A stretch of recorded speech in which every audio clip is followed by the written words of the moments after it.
yaitu berkodrat kepada manawiyah, salbiyah dan nafsiyah yang kita telah pelajari tempo hari.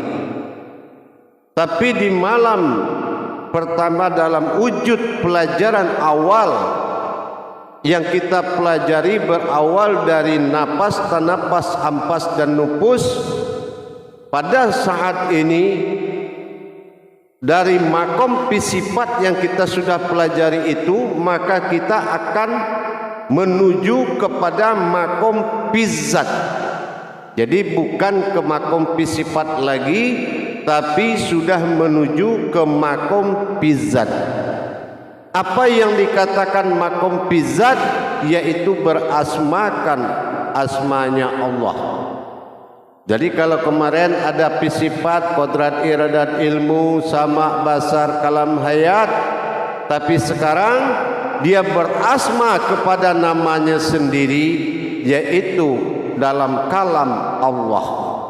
Nah, ini dinamakan pisifat, pizzat, itu namanya pizzat. Jadi berasma aku pada namaku sendiri, itu namanya pizzat. Dalam hal ini ada hal-hal yang wajib kita ketahui, yaitu kenapa Tuhan ba'dal tunggal awal jadinya memilih nama Allah sebagai namanya, padahal namanya itu banyak, ada 99 nama, tetapi kenapa Tuhan memilih nama Allah sebagai asma dirinya? Apa perbedaan dari 99 itu dengan satu nama ini? Apa perbedaan dari sekian banyak nama asma Allah dengan nama Allah, dengan kalam Allah? Makanya Tuhan memilih kenapa dia ingin dipanggil dengan nama Allah. Nah, nama bukanlah diri, nama bukanlah wujudnya, tapi nama adalah kodratnya. Kenapa Allah pilih asma Allah? Karena asma Allah adalah tergolong pizzat, bukan pisifat. Kalau yang lainnya namanya pisifat, tapi kalau nama Allah itu golongannya pizzat. Apa bedanya? Pizzat ini adalah suatu nama yang kodratnya zat. Kalau yang lain kodratnya tidak zat, ada batin, ada nur. Tapi kalau yang Allah adalah kodratnya zat. Dan nama Allah adalah bersifat muqarrabun, yaitu artinya bisa dijadikan nama ini menjadi pencarian.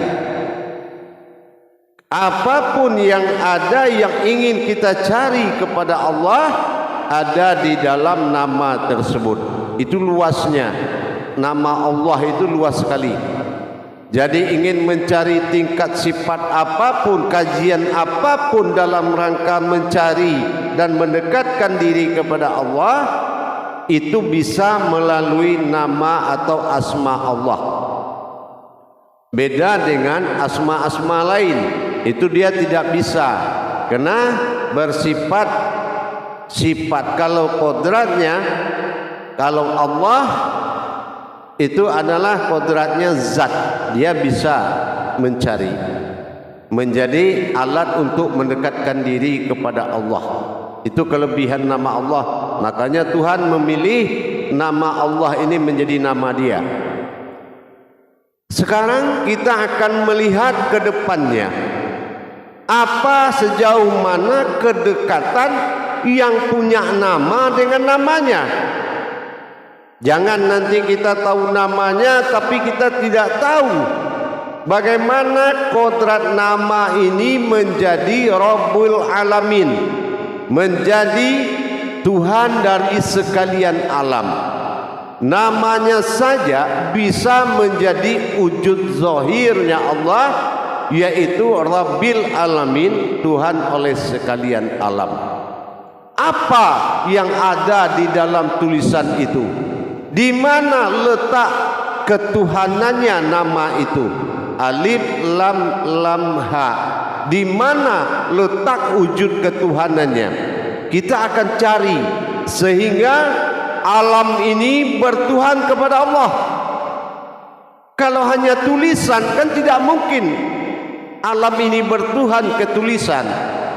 Jadi kita lihat mana wujud zahirnya Allah pada tulisan tersebut dan di mana letak ketuhanannya. Apa yang bisa menjadi Tuhan dalam tulisan itu sehingga semua alam menyembahnya. Ini jangan-jangan kita juga bertuhan ke tulisan, ya. Nah, ini yang kita hindari, ya. Jangan sampai juga kita bertuhan ke tulisan. Maka kita harus kenal apa yang ada rahasia di dalam tulisan itu sehingga semua alam menyembah kepadanya. Itu dari sisi aftar. Dari mulai sekarang pengkajian mulai dari asma Allah adalah dalam rangka mendirikan sifat zahirnya Allah, ya, namanya aftar. Tapi kalau sifat batinnya Allah ba'dal, itu beda. Pencariannya usuluddin. Sekarang kita pencariannya adalah fiddin, yaitu yang disembah, ya, yang disembah dengan sebutan namanya Allah. Jadi kita mau tahu kenapa namanya Allah, sejauh mana kekuatan ketuhanan yang ada di dalam tulisan tersebut.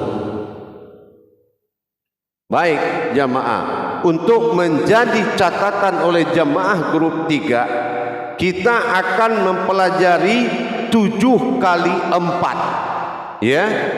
Artinya 4 kodrat akan masuk 7 kali ke dalam tulisan yang 4 tadi.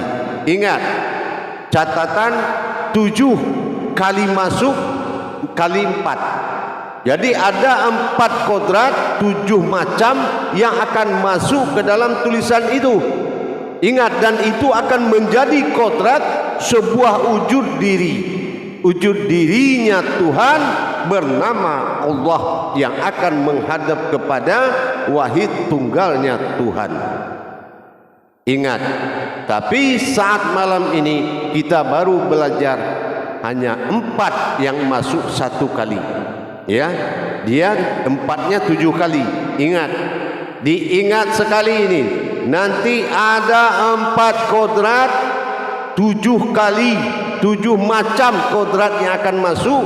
Sekali masuk itu 4. Nah, dengan terjadi 7 perubahan nanti, terjadilah sesuatu yang berdiri di dalam tulisan itu. Makanya ada nama, ada wujudnya.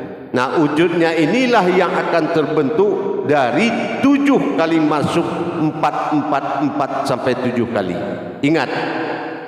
Tapi yang malam ini yang sekarang kita belajari 1 dari yang 7 lagi. 1 dulu kita belajari, yaitu 4 buah tapi 1 masuk. Karena alif, lam, ha. Nah, ingat. Pertama, yang ada bertajalli ke dalam tulisan Allah alif lam lam ha adalah 4 batin Allah yang awal kita pelajari, yaitu dikatakan dengan napas, ampas, tan napas, nupus. Ingat, ini yang akan masuk dulu, ya. Jadi nanti kan tinggal 6 lagi ya jamaah, 6 lagi ya. Ini yang 4 pertama baru masuk, ya. Ingat itu catatan. Ini pelajaran, jangan sampai ketinggalan catatan, ya. Pertama, kita ingin mencari mana kodrat Tuhan yang bernama Allah yang disembah oleh sekalian alam ini pada diri kita, pada wujud alam ini semua. Nah, yang pertama yang masuk 4 kodrat batin, masuk ke alif, masuk ke lam, masuk ke lam, masuk ke ha. Paham? Nah, pertama ke alif. Nah, apa yang masuk kepada alif? Alif ini apa? Ingat, alif ini adalah alam fa atau alam batin. Ya, kita sudah belajar. Alif akan bernama alif setelah kita tahu artinya alam fa atau alif. Nah, yang masuk ke dalam alif adalah batin nafas. Ya, batin nafas. Ingat, malaikat yang mengawal adalah Jibril. Ya, malaikatnya adalah Jibril. Jadi kalau orang mengamalkan nafas, itu yang mengitari, yang berkeliling di depan dia nanti, itu yang menjaga adalah malaikatul Jibril.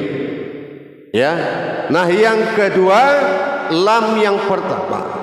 Lam yang pertama disebut dengan takbil. Takbil, ya. Takbil ini adalah kodrat beribadah. Ya, masuk ke lam, kodratnya kodrat sifat. Ya. Nah, kodratnya kodrat sifat dinamakan takbil.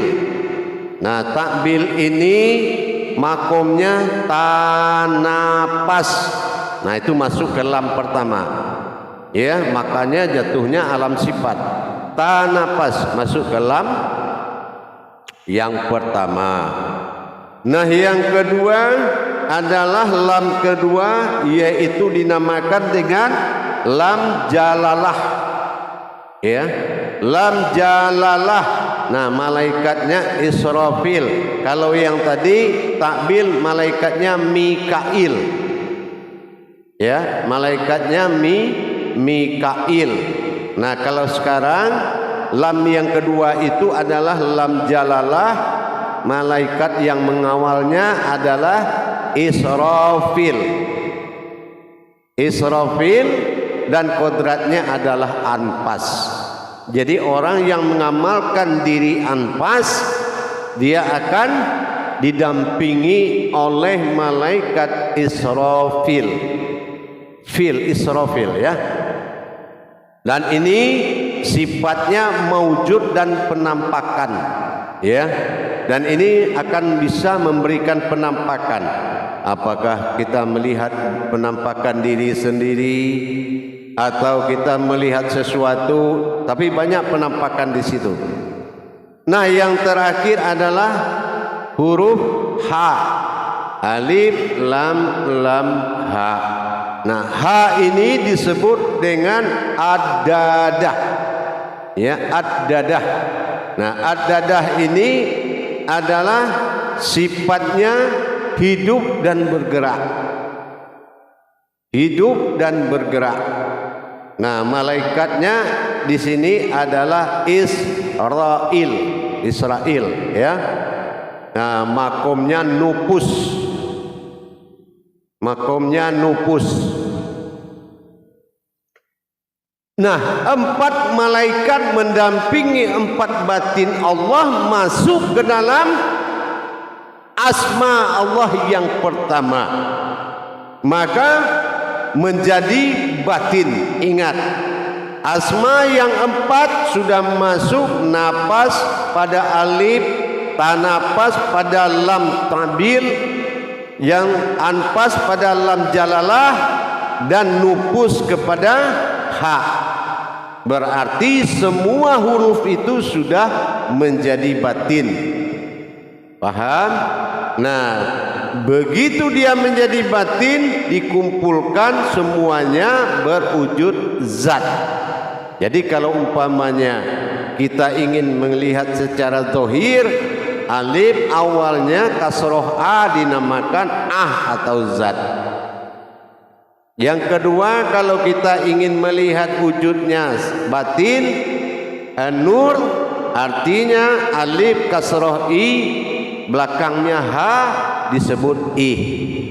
Ya, kalau kasrohnya u domah, ingin melihat batin, kasroh alif di atas u, belakang ha namanya u.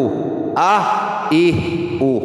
Nah, ini dalam mengamalkan perkara ini semua itu akan dikawal oleh malaikat. Jadi kita jangan takut, 4 malaikat ini akan turun mengawal orang yang menzikirkan nama-nama Allah.